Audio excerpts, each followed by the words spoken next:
Hello everyone and welcome back. So in this tutorial I'm going to tell you that how you can create a Zoom meeting. So in order to create a Zoom meeting, first of all, obviously you'll need to install the Zoom app on your phone. So this is the app which you need to download, and once it's installed on your phone, so just click on that and you will be redirected to this interface. And here make sure that you have selected this meetings icon on the bottom left, and after that you'll have to click on this orange new meeting.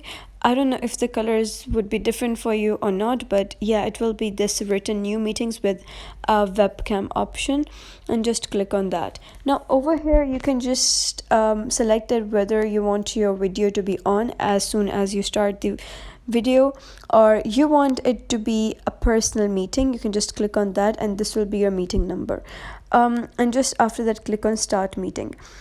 And